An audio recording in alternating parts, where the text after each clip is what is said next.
Bonjour à tous et à toutes et bienvenue à Lumière du Monde. Aujourd'hui, nous avons le plaisir de vous accueillir dans la majestueuse cathédrale Notre-Dame de Québec.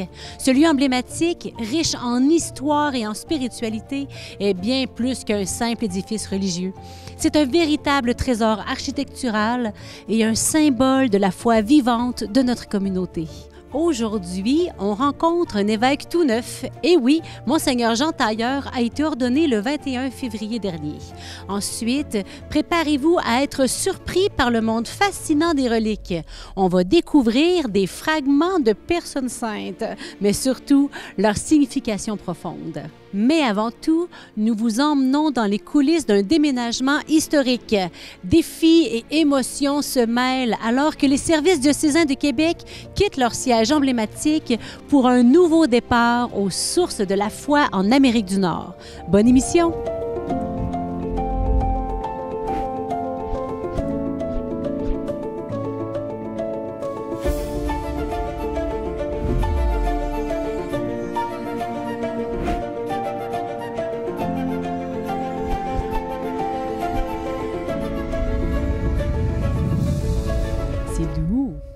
Je ne sais pas si c'est confortable, hein? Faudra demander au cardinal Lacroix. On est ici devant la cathèdre. C'est le siège de l'évêque qui symbolise son autorité spirituelle et son rôle de guide pour notre communauté. Savez-vous qu'il y a toute une équipe autour du cardinal Lacroix pour l'aider dans sa mission d'accompagner la communauté catholique à travers tout le diocèse?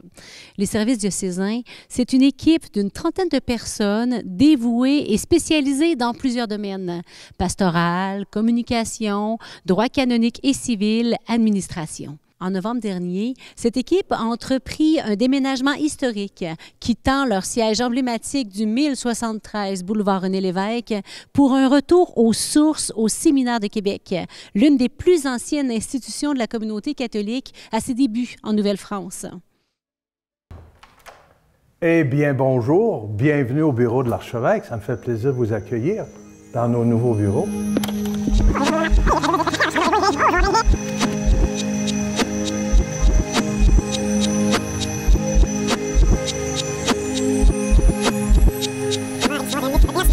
C'est pas si simple de quitter une maison aussi grande. Une page d'histoire qui se tourne. Je vais probablement mettre la clé dans la porte cette journée-là.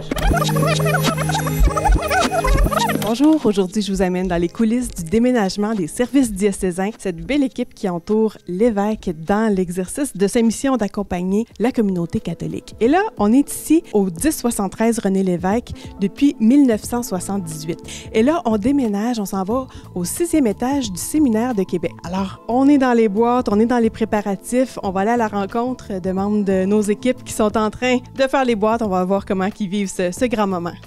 Et voilà, les bureaux sont vides. Ça, voilà tout le stock informatique qu'on déménage, les besoins pour les serveurs, les besoins pour les employés. Alors là, actuellement, c'est les dernières heures que nous passons dans le bâtiment des services diocésains au 1073. Ça fait déjà plusieurs semaines, voire plusieurs mois, qu'on prépare le déménagement. Et donc, ce soir, on quittera tous le bâtiment, les cartons seront prêts, les meubles seront étiquetés. Et puis, lundi, mardi et mercredi, ce sera vraiment les déménagements physiques des caisses et puis du mobilier. Après 9 ans de mariage, papa revient un jour et il dit « Brigitte, on va déménager aux États-Unis. On va être pauvre, mais on l'est déjà. Mais au moins, on va être ensemble. » J'imagine qu'on vit ici au service diocésain ce que doivent vivre des familles lorsqu'ils quittent la maison familiale après des générations d'avoir vécu dedans. Ça fait plus de 45 ans qu'on est ici, que c'est les services du diocèse. Il y a déjà eu plus de 120 personnes qui travaillent ici. On est maintenant moins de 30. Alors, c'est un déménagement où on découvre des choses que dans tous les raccoins, dans nos greniers, nos sous-sols, comme partout dans toute maison. Mais c'est un grand déplacement, mais qu'on fait parce que c'est nécessaire. On a besoin de plus petits, on n'a plus besoin de tous ces locaux. Et je suis très fier de voir comment on prend ça avec espérance et on regarde l'avenir. Ça y est, on quitte pour une nouvelle aventure au Séminaire de Québec. Alors, on finalise les bois. beaucoup d'organisation, beaucoup de choix, beaucoup de discernement à faire sur qu'est-ce qu'on peut apporter. On s'en va dans un peu plus petit comme locaux, donc forcément, ça demande beaucoup de travail de réflexion, de discernement pour arriver à garder vraiment ce qu'on a besoin pour continuer la mission, sans s'encombrer non plus de trop de stock. Donc ça a été un des défis. L'autre défi maintenant, ça va être de s'installer, d'être fonctionnel assez rapidement pour lâcher le déménagement puis continuer à faire ce pour quoi on est mandaté, c'est-à-dire annoncer l'Évangile. T'as vu, Martin, un petit mousseau? Oui. Mais on est déménagé dans un petit appartement d'un 2e étage. Les 7 qu'on était, papa, maman puis nous 5, on était heureux là parce qu'on était ensemble, on avait papa avec nous tous les jours. Le déménagement qu'on doit vivre à toutes les étapes de notre vie, hein, ça, souvent on doit déménager d'un appartement à une maison, d'une maison à un appartement, un condo, une résidence de personnes âgées, un hôpital, enfin, ça fait partie de la vie, ça. Ça nous aide à voir ce qui est essentiel. En laissant ici, là, on doit laisser des choses qui ont été utiles, très utiles dans le passé, mais dont on n'a plus besoin. Et ça nous recentre sur ce qui est essentiel à cette étape de notre vie. On peut le vivre au plan personnel, mais on le vit aussi en tant que communauté, en tant qu'Église. On a réfléchi depuis des années à ce qu'on est en train de vivre là. Et on se rend compte qu'on doit partir et voyager plus léger. Alors bientôt, ce sera notre dernière journée aujourd'hui. Une page d'histoire qui se tourne. Moi, ça fait depuis 2010 que je suis ici, mais j'ai commencé à le fréquenter en 1984 quand j'ai commencé à être agent de pastoral. Alors, un beau souvenir. Je pense que c'est tous les rassemblements qu'on a eus il y a 6 ans ici, avec soit des formations ou des temps fraternels. On vous présente l'équipe, Valérie Bergeron, Maud Leclerc, qui se sont joints à mon équipe pour mettre en boîte tous les dossiers du diocèse, récupérer des objets d'art, des objets qui font partie du patrimoine du diocèse de Québec. Et puis, au niveau des dossiers, on frise plus de 1000 boîtes, probablement, sans compter tous les objets. C'est une job colossale en très peu de temps. Bonne continuité. On se retrouve dans quelques jours rebranchés. Bon déménagement et à très bientôt. Merci. Bye-bye. Entrez, entrez. Comme vous pouvez voir, c'est aménagé en 2 sections.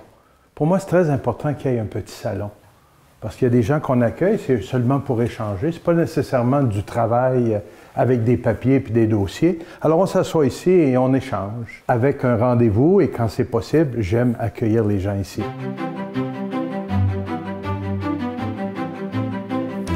Depuis que nous sommes déménagés ici, au 6e étage du Séminaire de Québec, nos services diocésains sont en train de s'installer, s'organiser. C'est sûr qu'on est un peu plus à l'étroit qu'on était sur le boulevard René-Lévesque, mais on est tous sur le même étage.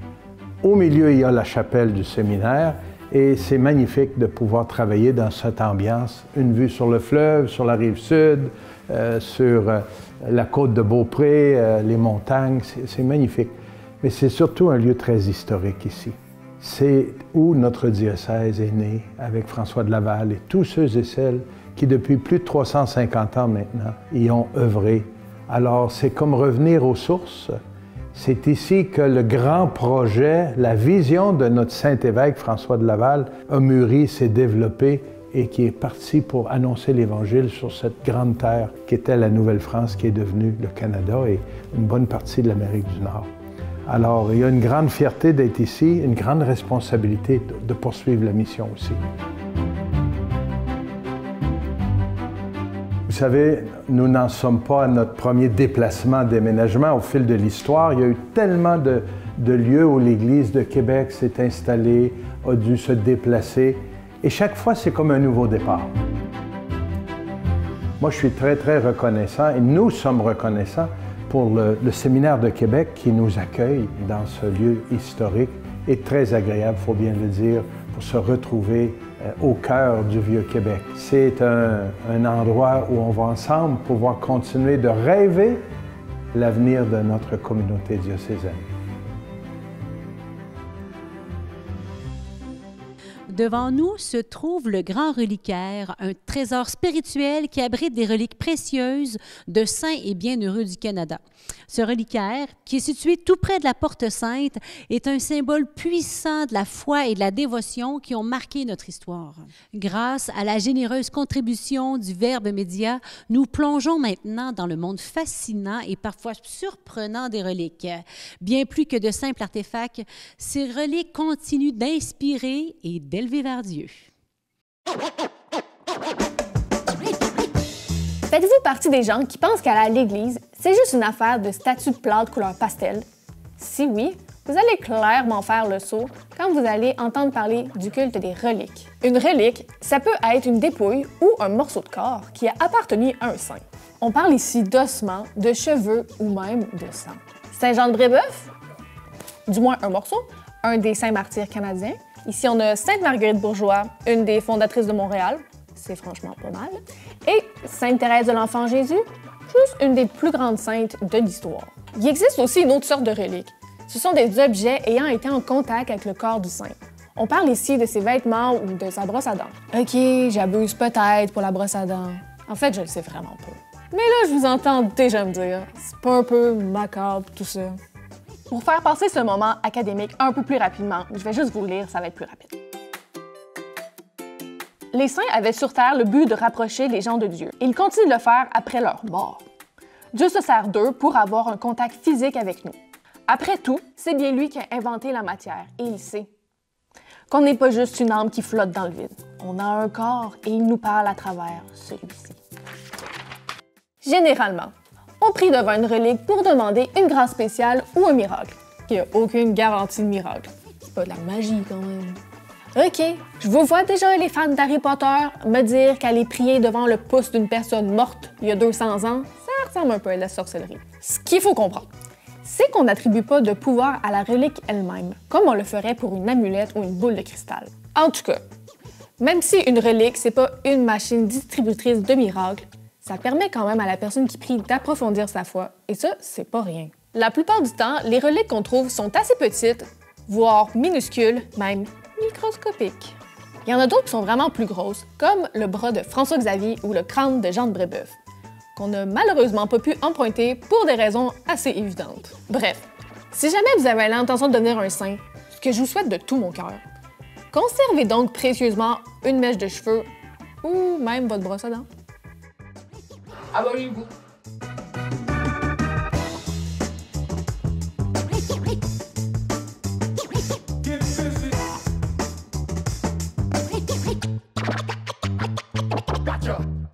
C'est ici même, dans le cœur de cette magnifique cathédrale, que s'est tenue l'ordination de notre nouvel évêque auxiliaire à Québec, Monseigneur Jean Tailleur. Qu'est-ce qui pousse un homme à consacrer sa vie au service des autres?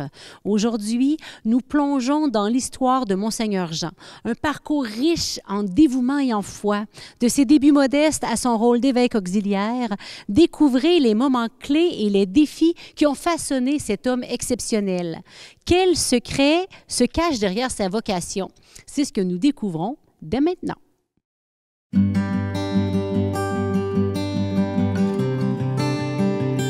Monseigneur Jean Tailleur, bonjour, merci d'être avec nous aujourd'hui. Bonjour Valérie.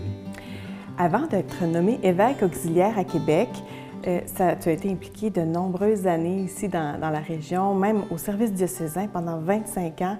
Il y a beaucoup de gens qui te connaissent et qui auraient des tranches de vie intéressantes à raconter sur ton parcours. Moi, je te connais depuis déjà une vingtaine d'années et je t'ai rencontré alors que tu étais responsable de la pastorale jeunesse à Québec. Et là, on va faire le tour un petit peu on va faire ressortir des éléments de ton parcours, on va s'intéresser à qui tu es, à qu'est-ce qui te motive dans tes nouvelles fonctions, dans cette étape de vie qui est tout à fait nouvelle et enthousiasmante, je l'espère. Alors, on plonge. On était curieux en équipe. D'où viens-tu? Que faisaient tes parents? Oui, donc moi je suis né d'abord à Québec. Mes parents habitaient à ce moment-là la petite paroisse de Saint-Zéphirin de Stadacona. Et quand ils me racontent l'endroit où ils habitaient, c'est l'endroit qu'ils ont démoli pour mettre autrefois la Grande Hermine. Donc, leur petit logement était là. Donc, je suis né à Québec, à l'hôpital Saint-François d'Assise. J'ai été baptisé donc à Saint-Zéphirin. Mais rapidement, mes parents ont déménagé quelques mois après à Duberger, à Saint-François-Xavier. Donc, je viens de Québec. Je suis vraiment un gars de Québec. Et puis, donc, papa, au moment de ma naissance, est encore étudiant en génie civil. Ma mère, bien, comme les dames de son époque, lorsqu'elle a annoncé son mariage, bien, elle a perdu son emploi. Il fallait quitter l'emploi. Et maman a toujours été à la maison avec nous. Mon père, ensuite, a travaillé comme ingénieur civil longtemps. Et ensuite, dans l'enseignement, il a terminé sa carrière comme professeur de physique. Quel était ton métier de rêve quand tu étais enfant? Le souvenir qui me reste quand j'étais jeune n'est pas très clair parce que j'ai pensé à être prêtre assez rapidement. Mais je sais que l'enseignement, ça m'intéressait. C'était le métier de papa. J'avais beaucoup de mes confrères aussi qui pensaient à la médecine. Prendre soin des autres, ça m'aurait intéressé aussi. Finalement, c'est mon jeune frère qui est devenu médecin, c'est pas moi. Mais j'aurais été dans le service. Je ne savais pas encore lequel, mais j'aurais été dans un métier de service. Je suis à peu près certain. Et la vie t'a amené sur la voie de la prêtrise. Ton histoire sacrée avec le Seigneur, elle a pris quelle forme? Bon, mon histoire... assez rapidement, j'étudiais au Petit Séminaire de Québec, donc les animateurs de pastoral de l'époque, c'est des gens comme Monseigneur Denis Bélanger, c'est André Gagné, c'est Alain Pouliot, avec qui j'ai eu l'occasion de faire du ministère, mais à ce moment-là, c'est mes éducateurs, et ils nous ont invités, on m'avait adressé une invitation, comme à plusieurs étudiants, de participer à des rassemblements de jeunes diocésains qui s'appelaient Pas de chair, pas d'os. Tu es peut-être un peu jeune pour t'en souvenir. J'ai entendu parler. Oui, et dans ces rassemblements-là, la question a commencé à germer, je pense, mais elle s'est cristallisée curieusement à partir d'un film. Il y avait une projection, j'étais en secondaire 4 et nos animateurs de pastoral de l'époque, que j'ai nommés, avaient décidé de faire une projection du film François et le chemin du soleil. Puis c'est à ce moment-là que je me suis ouvert à un prêtre, qui d'ailleurs va être mon accompagnateur lors de l'ordination, c'est avec Denis Bélanger. Je suis allé le voir, il était l'animateur de pastoral, puis là, il y avait, je pense que j'étais un peu gauche dans ma manière de parler, puis lui, je le vois encore s'étendre les deux pieds sur le pouf là, de sa chaise, et dire « comme ça, tu penses à être prêtre ». Et là, le cœur m'avait viré complètement. Je pense qu'il avait bien nommé, mais... Donc, mon souvenir plus clair, c'était en secondaire 4, probablement vers la fin de l'année. Et ça a orienté mes choix pour le collégial aussi. À ce moment-là, j'avais pris conscience qu'il y avait une règle qui aurait fait que mon père ne pouvait pas être mon professeur. Donc, mais si je ne faisais pas les sciences à ce moment-là, papa pouvait ne pas bouger d'enseignement. Donc, ça m'a orienté. Là, et j'ai quand même décidé de vérifier tout de suite, là, dès que j'ai eu 17 ans, 18 ans, l'entrée au séminaire. Alors, tu étais vraiment un tout jeune séminariste. Qu'est-ce qui habitait ton cœur dans cette préparation-là? Puis quand tu as été ordonné prêtre? De fait, j'étais le plus jeune de ma classe. Là. À cette époque-là, les candidats les plus âgés dans mon groupe là, étaient, je pense, 27, 28 ans. Moi, j'avais 18. Donc, et je rentrais à l'université. C'était vraiment tous mes débuts. J'ai eu quand même un long cheminement parce qu'à cause de mon âge, j'avais quand même terminé le stage à Thetford Mines en 87. Donc, j'arrivais à peine à 23 ans et j'avais un peu franchi toutes les étapes. À ce moment-là, avec le séminaire, on a choisi que je fasse un second stage à Charny. Et on avait choisi ce lieu-là parce que je trouvais ça intéressant. Puis le supérieur de l'époque m'avait fait valoir en disant... il dit, tu vas voir, ça va être intéressant, le curé a 45. Il y a pour la première fois un ancien curé qui a accepté de devenir vicaire, qui avait 65.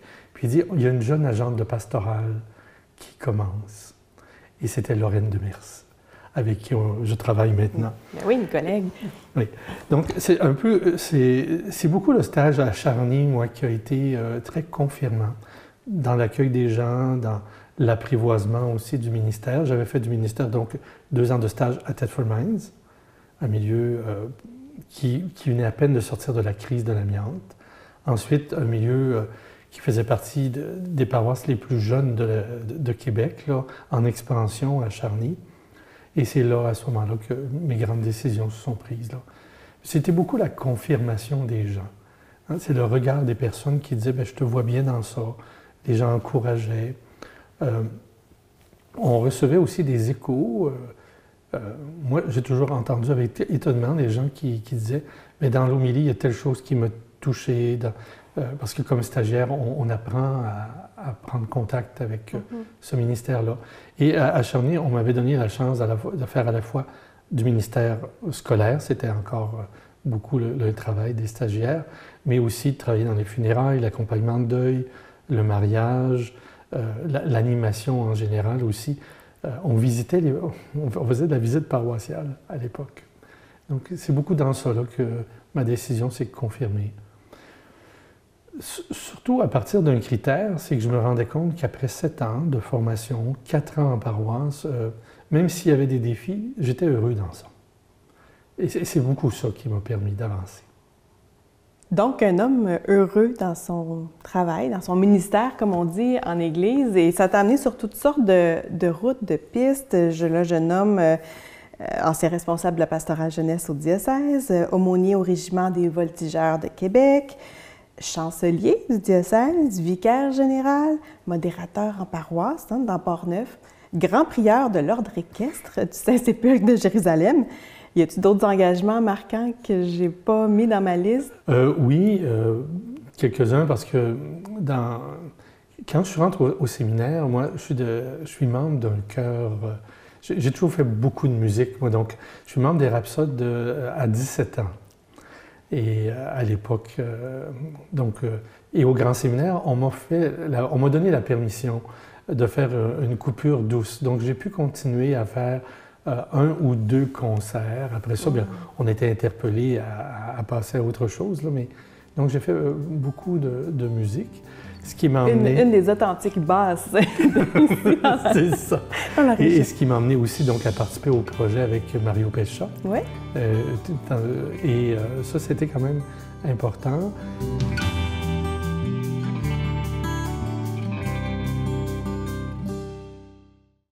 Que ça tourne. Ça sort d'où, ce site-là? C'est donc bien beau.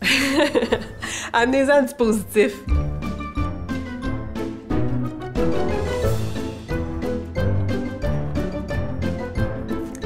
Bienvenue à ma chronique Éclat de grâce. Chaque semaine, je vous partage un étonnement positif. Dans mon travail, j'observe beaucoup de choses et ça fait plusieurs années que je vois une accélération de nos efforts, la communauté catholique, pour se faire présent sur Internet. Disons que vous êtes chez vous, vous cherchez une information en lien avec la foi ou les paroisses. La meilleure piste que j'ai pour vous, c'est d'aller sur le site web du diocèse de votre région. Moi, j'ai fait le tour récemment des diocèses québécois. Ce sont de très bons sites web. Côté site web, les paroisses ont aussi pignon sur rue. Parmi mes coups de cœur dans le diocèse de Québec, le site de la paroisse Sainte-Cathérie-Técacuita et celui de Saint-Thomas d'Aquin. Mais à leur sujet, je voulais pointer aussi une de leurs initiatives qui est assez unique. La paroisse produit des séries de balados, dont la plus originale est un podcast plusieurs fois par semaine avec un groupe de musique et de la prière de style louange. Ça s'appelle Lumière de la joie. Bravo! La mission Bellechasse et Chemin produit aussi des balados, incluant l'homélie du dimanche. C'est à voir sur leur site web. Et du balado, je vous amène du côté des productions vidéo. Vous savez que le diocèse de Québec produit CDQ.tv qui diffuse sur 29 télévisions communautaires et a rejoint 2,5 millions de personnes sur Internet en 2024. Notre équipe accompagne les paroisses pour les aider à s'équiper et à produire de la vidéo elles aussi. Depuis la pandémie, on voit plusieurs diffusions d'événements, de messes en direct. Par exemple, du côté de Limoilou et Vanier à Québec, ce sont les paroisses Sainte-Marie-l'Incarnation, Saint-François-de-Laval. Ça permet de se connecter à un moment fort de communauté, même si on ne peut pas se déplacer facilement. Je vois aussi très active la communauté de Château-Richer, la paroisse Sainte-Famille de Beauce, entre autres. Je termine avec une unité pastorale missionnaire qui a créé une véritable web télé locale pour pouvoir présenter des entrevues avec l'équipe pastorale, des vox pop avec les paroissiens. C'est Télé-nouvelle Lorette de l'unité pastorale du même nom à Québec. Tout ça rendu possible par un paroissien ultra motivé, nouvellement retraité, qui a créé ça avec l'équipe pastorale. Si vous avez un peu de temps, que vous trouvez important que l'information circule chez vous, offrez donc votre aide à votre paroisse. Ce que j'entends le plus souvent, c'est la rareté des ressources, habiles, prêtes à collaborer bénévolement pour aider aux communications. Un des projets les plus faciles pour vous intégrer, c'est l'aide au niveau des réseaux sociaux. Pas mal toutes nos communautés sont sur Facebook, certaines très actives. Je salue au passage Notre-Dame de Québec qui publie tous les jours. Ensemble, on va pouvoir être de plus en plus présents aux côtés des citoyens et des citoyennes, autant sur le terrain physique que numérique. Dans l'Évangile de ce dimanche, Jésus nous appelle à aimer nos ennemis et à être miséricordieux comme notre Père du ciel est miséricordieux. Oh là là là là, tout un programme! Cet appel est en fait une des exigences les plus profondes et radicales du christianisme. Il nous invite à transcender nos instincts naturels de vengeance et de ressentiment pour embrasser une vie de compassion et de pardon. C'est un défi immense, je vous l'accorde, mais c'est aussi ce qui rend la morale chrétienne si extraordinaire et transformative.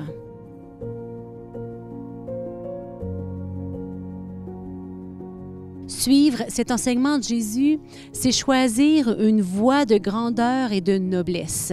C'est reconnaître que la véritable force réside dans la capacité à aimer et à pardonner, même ceux qui nous ont fait du tort.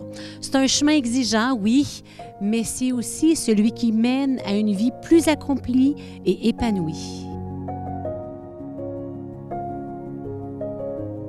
Alors, demandons-nous comment pouvons-nous incarner cet amour et cette miséricorde dans notre quotidien? Avons-nous le courage de pardonner et d'aimer, même ceux qui nous ont blessés? En répondant à cet appel, nous ouvrons la porte à une existence plus riche et plus significative. Pardonner ne signifie pas dire à l'autre qu'il a bien fait de nous blesser. Pardonner, c'est choisir d'aimer au-delà du mal qui nous a été fait. Je vous laisse sur ce, en vous souhaitant une belle semaine. Portez-vous bien.